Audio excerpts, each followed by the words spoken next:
ನಮಗಿರ್ತಕ್ಕಂಥ ಮಾಹಿತಿ ಪ್ರಕಾರ ಕರ್ನಾಟಕ ರಾಜ್ಯದಲ್ಲಿ ಸುಮಾರು 4 ಕೋಟಿಗೂ ಹೆಚ್ಚು ಜನ ಪಿಕ್ಚರ್ ನೋಡ್ತಾರೆ. ಕರೆಕ್ಟ್ ಅಲ್ರಿ ರವಿ? ನಂಬರ್ ಕರೆಕ್ಟ್ ಇದೆಯಾ? ಮಾಹಿತಿ ಪ್ರಕಾರ 4 ಕೋಟಿಗೂ ಹೆಚ್ಚು ಟಿಕೆಟ್ ಬಿಲ್ಗಳನ್ನ ಹರಿತೀವಿ ವರ್ಷಕ್ಕೆ. ಆ ಬಿಲ್ ಏನು ಯಾರ್ಯಾರು ಟಿಕೆಟ್ಗಳನ್ನ ತಗೊಳ್ತಾರೆ ಅವರಿಗೆ ಒಂದು ಸಣ್ಣ ಪರ್ಸೆಂಟ್ 1%, 2% ಸೆಸ್ನ ಹಾಕಬೇಕು. ಆ ದುಡ್ಡು ಎಷ್ಟು ಕಲೆಕ್ಟ್ ಆಗುತ್ತೆ ಅಷ್ಟೇ ನಾವು ಕರ್ನಾಟಕ ರಾಜ್ಯದ ಸರ್ಕಾರ, ನಮ್ಮ ಸರ್ಕಾರ ಅದಕ್ಕೆ ಸಹಪಾಠಿಯಾಗಿ ಒಂದು ಫಂಡ್ ನ ಕ್ರಿಯೇಟ್ ಮಾಡಿ ಇವತ್ತು 1 ಲಕ್ಷಕ್ಕೂ ಹೆಚ್ಚು ಜನರು ಈ ಸಿನಿ ಫೀಲ್ಡ್ ಅಲ್ಲಿ ಏನು ಕೆಲಸ ಮಾಡ್ತಾ ಇದ್ದಾರೆ. ಅದ್ರ ಜೊತೆಗೆಲ್ಲ ಡ್ರಾಮಾ ಕಂಪನಿಗಳು ಇರ್ಬೋದು, ಈ ರೀತಿಯ ಸಾಂಸ್ಕೃತಿಕ ಕಾರ್ಯಕ್ರಮದಲ್ಲಿ ಪಾಲ್ಗೊಂಡಿರ್ತಕ್ಕಂಥ ಎಲ್ಲ ಜಿಲ್ಲೆಯವರಿರ್ತಕ್ಕಂಥ ಕಲಾವಿದರು ಇರ್ಬೋದು, ಅವರೆಲ್ಲರಿಗೆ ಅನುಕೂಲ ಆಗಲಿ ಅಂತ ಹೇಳಿ ಈ ಒಂದು ಸಿನಿ ಬಿಲ್ ಮುಖಾಂತರ ಅವರೆಲ್ಲರಿಗೆ ಈ ವ್ಯವಸ್ಥೆಯಲ್ಲಿ ಒಳಗೆ ತಂದಿದ್ದೇವೆ. ಸಿನಿ ಬಿಲ್ ಆಲ್ರೆಡಿ ಆಗಿದೆ.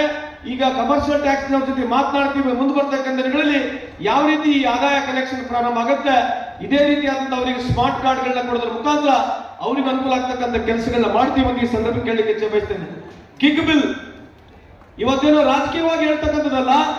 ಈ ಗಿಗ್ ಬಿಲ್ ಅನ್ನ ಕನಸ್ಕೊಂಡಿರ್ತಕ್ಕಂಥವ್ರು ನಮ್ಮ ರಾಹುಲ್ ಗಾಂಧಿ ಅವರು. ಭಾರತ್ ಜೋಡೋ ಕಾರ್ಯಕ್ರಮದಲ್ಲಿ ಈ ಗಿಗ್ ವರ್ಕರ್ಸ್ನವರು ರಾಹುಲ್ ಗಾಂಧಿ ಅವರು ಮನವಿ ಕೊಟ್ಟಾಗ ಆಗಿನ ಕಾಲದಲ್ಲಿ ರಾಜಸ್ಥಾನದಲ್ಲಿ ಪ್ರಪ್ರಥಮದಲ್ಲಿ ಪ್ರಾರಂಭ